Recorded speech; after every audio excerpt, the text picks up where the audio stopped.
What's up, everybody? It's another Friday night, and I'm in the man cave in Preston's Day Church and Smoke Shop. You know what it is. Another episode of Good Brothers Community Podcast. It is I says he Chad Ford. And of course, I got my main man, my partner in crime, Mr. P. Powell to the third power, Mr. Preston Powell the third.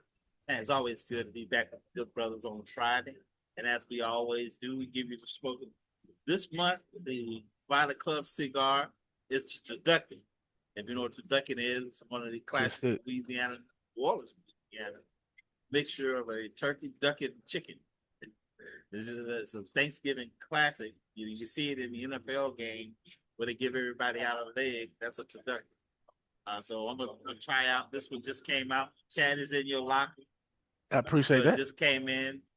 Go in. Just came out. Try it 6x60. So we're a bigger ring gauge than I'm used to, but we'll rock with it. But Chad, I was That's just right. saying, man, I love that. I love that. The JSU jersey you got on there. That's Man, appreciate that, man. Yeah, that had about a something year to now. do. Something to Man, do. appreciate that. Appreciate that. Speaking of JSU, they go to the Big Valley this weekend. Oh yeah, we ended up Are you going? 49 to 82. Oh yeah. Oh yeah. 49 to 82. Going to itty bitty Mississippi. It'll be. So that game is at 2 o'clock. Are y'all coming back or y'all gonna stay up there? Oh no, we coming back. No. Coming back. Ain't nothing they ain't gonna do there. By the time the game over, Dope Quick gonna be closed. All the tater laws be gone. All the good chicken tunnels. Double quick. Just saying, man. Oh man, you had a good week. Oh yeah, I won't complain, I won't let it get me down. Take the good, the bad, the good, and keep on pushing. How about yourself?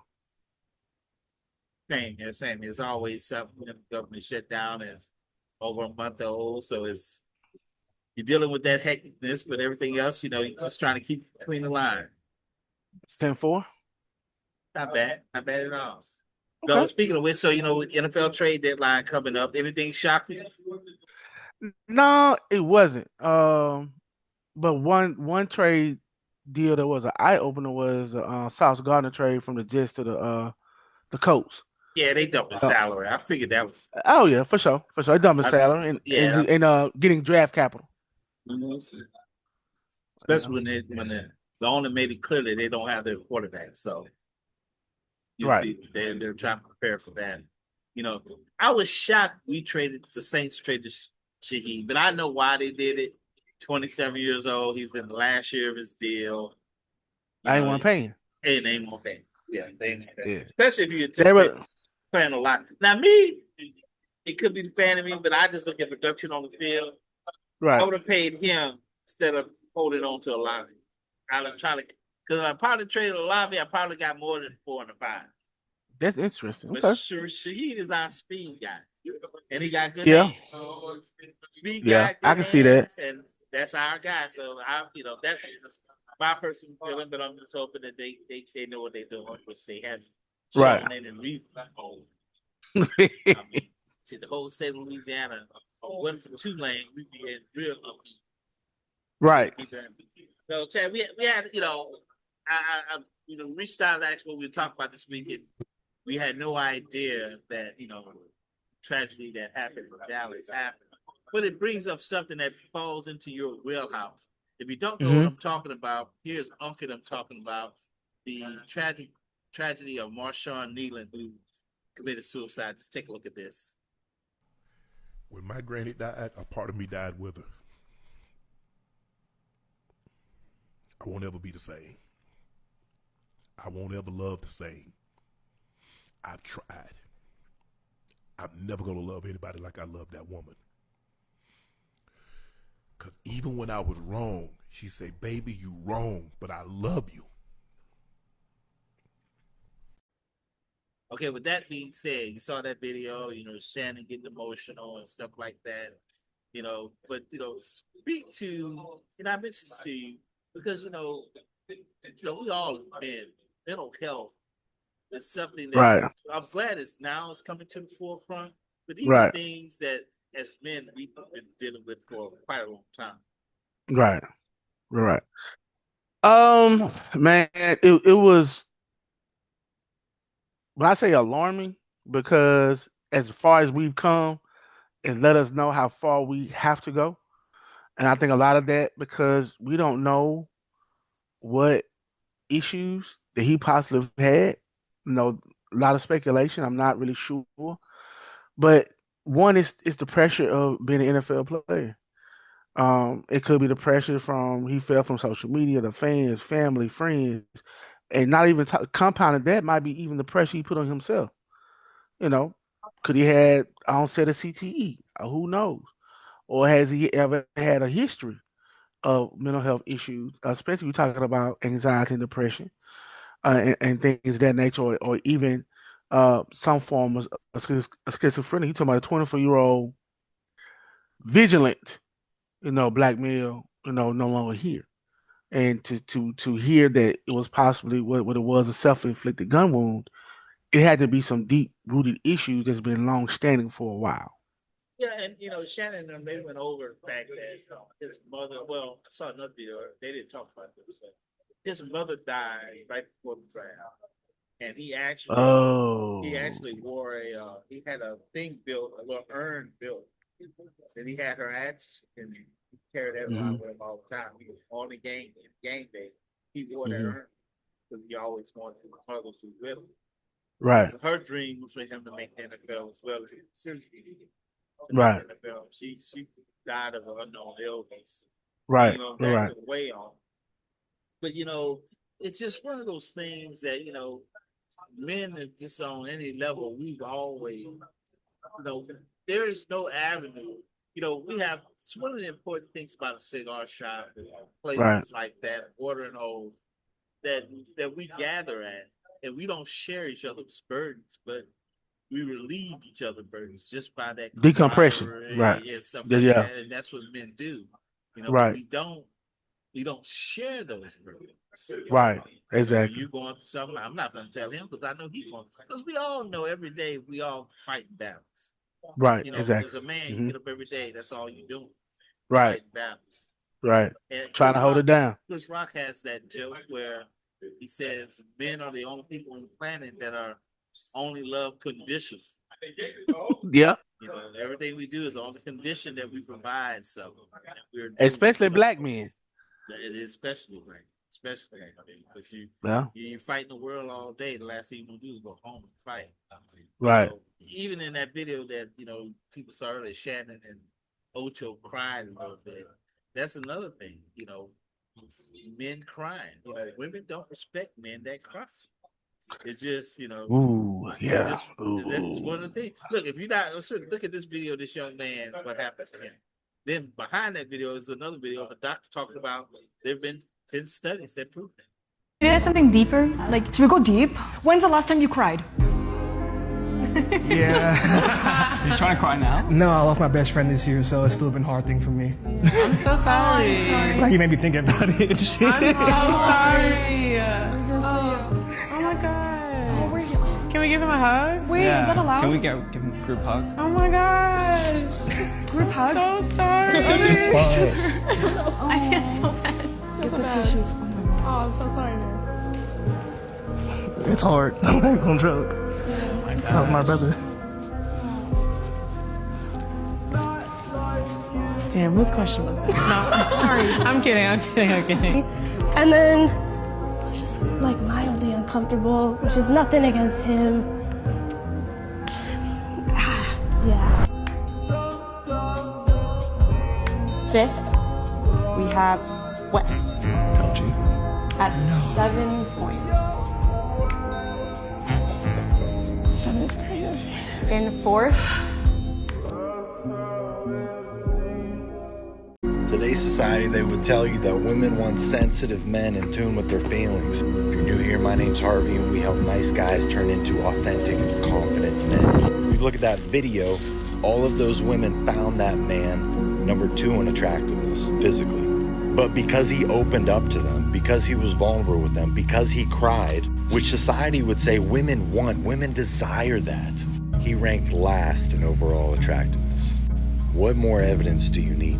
To the point at which they cry, girls don't like it. So I've heard this before, that Once a man cries in front of a woman, she loses respect for him, and she never does quite get back to the level of respect she had before she saw this happen. So I got kind of curious about this, and I did a few minutes of Google searching, found probably 10 different studies on the subject, and from 10 different kind of points of view, and they all kind of led back to the same thing, and that is that it's true.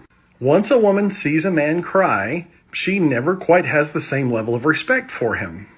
Now, none of us want this to be true. And I bet I'm going to have 10,000 comments saying, I've seen my husband cry 1,000 times and I respect him just as much. And I get that. Because none of us want this to be true. We all want to think that we're open-minded and modern enough to where it's not true. But the data, the studies, kind of seem to be pointing the other direction. Let me know. Hit me up in the comments. Tell me what you think. Yeah. So, I mean, what's your take on that, Chad? But it goes back to society's, what is societal norms of what a man's supposed to be and what a man's supposed to do and don't do. And we've allowed society, and that was one of the things, and that goes all the way back to the 1800s, pre-Civil War, even post-Civil War, about what men should do when times get tough. It's a sign of weakness to show your emotions or to share your emotions or share how you feel, especially with another male, and even more with a female, because a lot of females will prey upon what the emotion, and they'll try to take advantage and weaponize that in relationships. You tell a woman that something like that, yeah, you're gonna hear about it later on. You punk. You know what I'm saying? She gonna sound like Debo. And I'm just trying to tell you, hey, I had a long day. I just want a hug. Hug what, punk? You know what I'm saying? And it's sad. But that behavior is taught either by a male or especially another female. Yeah. A lot of that is learned behavior, because we live in a very stressful society. I won't say toxic. I will say toxic society, where different sex or different diverse populations have their acceptances or what they will accept or societal norms when it comes to what a man's supposed to be and what a man's supposed to do, and especially in time of crisis. You know what I'm saying? Yeah, you can't let that out. You just know you can't, so you suffer in silence, and that's what a lot of men do. Case in point, if anybody has ever seen the movie Any Given Sunday, where she told him, you're a damn quarterback, and slapped his wife, yeah, and he trying to tell, like, hey, something ain't right. I keep seeing shit, and I see green monkeys float from the trees. You know what I'm saying? And a lot of that comes from, again, society's idea of what a masculine man is supposed to be, especially being the head of your household. Right, yeah. That is a tragedy in itself. Right. That most men go through that, and like you said, that young man was 24 years old. Whole life ahead of him. My son is I got twins. They're 24, and his whole life ahead of him. There's nothing that can go on at 24. Let me say it like this: there's nothing that should go on at 24 mentally that you shouldn't think about that there's tomorrow. Yeah, that is too early. They're saying his girlfriend is calling and telling people he's gonna end it, and that is just I don't. What this could be is a cry for people to call their local or call their state Department of Mental Health and get certified in mental health first aid. You're not trying to diagnose. You're not going to be trained for that, but you can be trained to get them the help, the professional help they need. But then you think about it, a lot of call centers are closed now, and when you call 988, I wonder why. I just thought about that. That's just a good point. I don't even know the last time I saw one. Right. Have you seen any commercials about mental health lately? No. Besides social media? Yeah. Have you seen anything from Sampshire? Have you seen anything from NAMI? You know what I'm saying? Which is the National Alliance of Mental Illness. I think I said that right. Yeah, I said it right. Yeah, name. So again, have you seen these things? So it's a plethora of things that go into this that doesn't have to be, but because of what the powers that be don't want compared to what they do want. I'll tell you the irony that you brought that up. So one day I was talking to my son, and I was just telling him about Generation X and the stuff we grew up with. I said, man, you know how wild we were, but they had that commercial. It's 10 o'clock, so you know where your kids are. And then I said, then they had a child abuse hotline that kids could call in secret. And it used to get threatened. I think we mentioned this on another podcast before. That, Right. And you knew you better not call that number. Right. Better yet, well, one of my kinfolk to call it for you. You ain't gonna make it though. You can call if you want to. You won't die the last number. Yeah, right. I'm dead serious. But that is just and I really wanted to speak to the importance that we do need to take care of our mental health. I remember when I first went in to get my blood pressure checked, because and the doctor would say my numbers were they weren't horrible, but they weren't where they should be, and then they kept being on that boil. He said, you ever thought about going to talk to somebody? And I was like, talk to somebody. What the hell are you talking about? Right. Right. And that still rings in my head that a doctor actually told me, like, hey man, you should think about this, just somewhere to unwind. I'm like, well, and that was right before church was over. Wow. That's what's up. Like, hey, you gotta have release and just, And even to expound on that, Preston, if you notice, more doctors now do anxiety depression screeners now. Have you been feeling anxious lately? Have you been feeling down? That's an anxiety depression screen. So if you had to think about it, where should this start when it comes to men, especially black men? That there's something that we need to start looking into our younger brothers and sisters. Like, hey, Yeah. It's a lot of things you can look at. You can look at changes of behavior, changes of pattern, changes of routine. Even certain responses to certain stimulants. Like if this person loves to go on to Jackson State football games and he's like, I'm good. All of a sudden stop. Yeah, stop. I'm good. Or I love going to cigar shop. I love going to church. I said, I don't know. I'm not feeling the people vibe. It's one thing to have your social battery low, but it's another thing to disassociate altogether, and and take yourself out of the element and just that's one go thing to a place. You should look for. It's like when they start disassociating and disassociating. Communication wanes. When you talk to them, they sound low. What I mean by low, to me emotionally, or they sound dark, or they sound melancholy, or lament. Or basically sad. Their conversation, they sound monotone. That there's no liveliness in their voice. There's no liveliness in their behavior. They walking like a zombie. Body language is docile. Things like that. Yeah, so that's something we got to do, especially with athletes, coaches, and stuff like that. You can, I'm not saying that nobody in Dallas didn't pay attention to him, man, but it was his girlfriend. I think that the first person that called for the wellness check. Mm-hmm. I think she was the first person to call, and then she told the police that he had a gun and he's talking about it. He did send like a message to his family, telling everybody bye. So that lets you know where he was. He was at his wits' end or whatever he was dealing with. I mean, that he didn't think it was worth living. Just not, just. I'm very curious, and I may be wrong for that. I'm just curious what triggered him to go. They say he ran a stoplight or whatever. The police was behind. It was a little small that the police chased him. It's almost like Kyron Lacey. It's that we talked about man. something similar to that he was going through some things, and his Right. girlfriend said that he was fighting some demon, Uh, and and I just said that. Yeah. I just said that inside depression and possibly, he could be, BP1, BPD1, BPD2, What does or that stand for?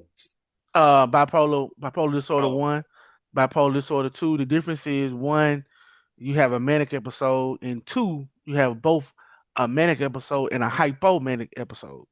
Okay. So that and so but then on top of that, you could probably also have, like we talked about in the last podcast, persistent persistent uh depression disorder, and it's all predicated upon time and episodes and stuff like that. So yeah, you just never know. And saying that you got to be screened for stuff like that. Oh, yeah. Well, maybe is that like something that men should do annually, or? It's you can, but some people do a great job of masking it. You just got to know the symptoms. You got to know what to look for. Just like a paranoid schizophrenia, most individuals have 3 different types of delusions. They have delusions of grandeur where they think more of themselves, like I'm the president of the world. I'm an X-Man, right. I ain't trying to be but fun, but I'm just saying. No, you have delusions of persecution. Somebody somebody out to get me. They trying to get me, and things like that. So Right. Well, man, that is just for all people out there, hey, look, get in the comment section. Let us know what you think. He's somebody to talk to. There's always a watering hole you can drop into. Yeah, especially like here at Churchill. There's nobody who entered those doors over there, and you're not a friend or you're not family.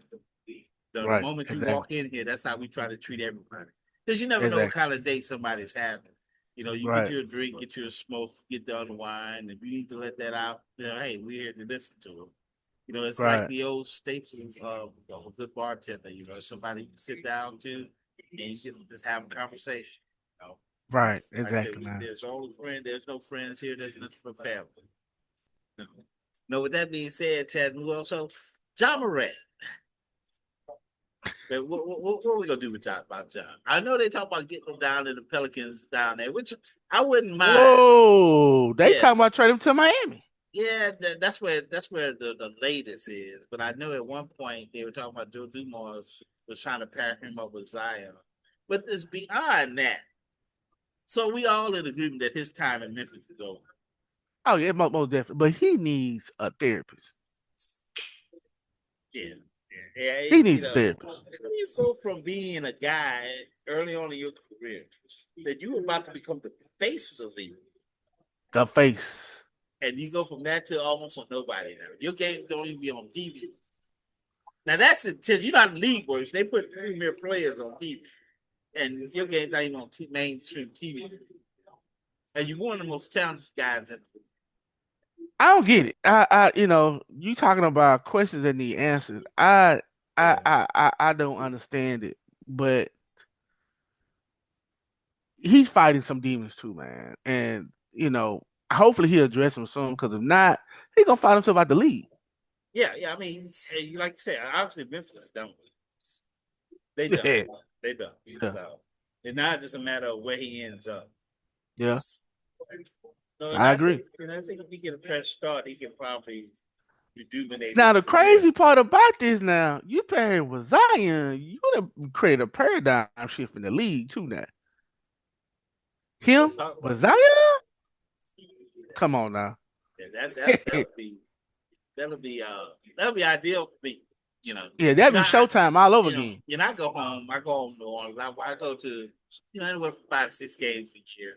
Okay, cool. Now when they good, I go more. But since my boys were little, we always went down there. Even when they were the Hornets, right? I take them to Pelicans games more than I've never taken them to a Saints game because the dome. If you know anything about, if you ever been to a Saints game in the dome, one is loud as hell back. Well, it is that. 2, and them seats too damn small. You can't move them around. And see, they were, they've been going to Pelicans games since they were little. Right.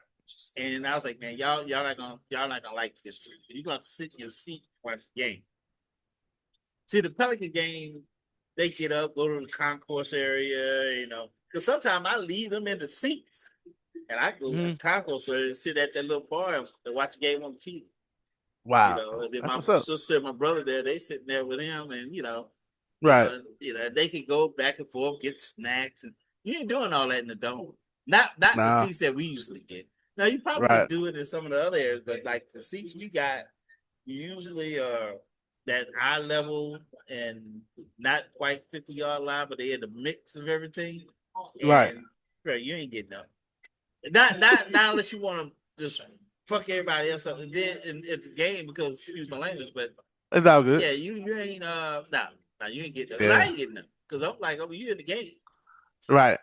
So it's just one of those things. But I'm assuming, they're over now. But I know Winston's going down to catch a couple Pelicans games. So cool. Him and his buddies, they'll go down there and they'll catch the Saints when on daytime. But Gotcha. Not the Saints at all. Right. I guess the last thing we run over before we get out of here, Chad, is college football poll. First poll that came out. I was surprised. What surprised you about the poll? I think how high Memphis was. That did shock me too, because I thought they would put Tulane before Memphis. And I think I would rather see Tulane before Memphis. I think there will be a better draw. Because Tulane really only lost to Ole Miss. Yeah. And Ole Miss is number 6. Right. In that particular poll. Yeah. So I thought, I thought they got robbed a little bit. Yeah. The draws I think would be very interesting. The Memphis game to me interests me. The Ole Miss Virginia game also interests me as well. It does. And to see where Indiana falls, I think the top 4, I think they get buys this year. Yeah. Well, Indiana number 2. But I get the only thing and then Tulane's not even in the rankings. That bothers. Wow. Well, we got some big ball games going on to the end of the season, so we had to wait and see till that final poll comes out. Yeah. That final draw for the playoffs to see what's happening. Yeah, so I mean, you got my Tigers going to Alabama. Yeah. So maybe I'll be no more with Frank. I'm riding with Frank. There you go. So and I think they can. Well, look, the talent is there to play the game. Right. I agree. So I'm not worried about that part of it. It's can you get them to play? Right. Get them to play to their potential. I agree. There's a reason they were ranked in the top 5. Right. Exactly. They play to their potential. Yeah, I think LSU actually gonna win out. They can. They have the ability to. They do have the ability to. So hopefully we'll see a miracle. Yes. Yeah. I look forward to that on myself. 6 o'clock, man. So with that being said, Chad, you got anything else for tonight? Hey man, look, if y'all need somebody to talk to, man, meet us up at Churchill Smoke Shop. Hey, I'll meet you there. You know what I'm saying? Because there's one thing about it, you don't have to go through it by yourself. There's plenty of resources out here and help and people who will listen. If you just be a listening ear, that's all anybody most time will need. And as always, hey, come to Churchill Smoke Shop, you come by yourself, you can leave as a friend. And remember, if you mention the Good Brothers with the podcast, 10% off your purchase. And like Chad said, talk to your people, check on your situations. Right. You never know what somebody's going through. So there's a friend you hadn't spoke to in a long time. Reach out to them and just say, hey man, hey, I'm here for you. Be somebody to talk to. Reach out to some people. So this is becoming a sad thing to see because it's starting to become reoccurring. Yeah, it's a pandemic. Where brothers can't, for whatever reason, the pressures of now. Because, economic times are really, really hard. Right. I was talking to my son. His fiance car engine went out. And I told him, I said, man, look, I know you're worried about all this, but it's going to be all right. We'll figure it out. I said, this is what I'm telling you. We will figure it out. There you go. There you go. Yeah. And he's like, There okay, you go. okay. He start to feel better. So, let people know they're not by themselves. Exactly. Exactly, man. It's a big world. Nobody care the world. Nobody here Atlas with the world on Right. their shoulders. Right. Right. Everybody need a friend. So Exactly. and like I said, like Chad mentioned earlier, the doors of Churchill are always open to you. Right. But you never a guest at Churchill. Right. So, with that being said, that's all I got. Remember the cigar of the week was the Kentucky. Really, really good smoke. That's what's up. Yeah. That's what's up. Hey, well, y'all have a good weekend again. The doors of the trail are open. All the screens are on. We got college basketball. We got pro basketball. Right. Got college football. We got the NFL. So, hey, there's no reason to sit at home if you don't have to. I get it. Sometimes you want to, but come out and have a good time with us, Churchill Smoke Shop. All right, with that being said, we out here. Y'all take care. Peace. Till next time.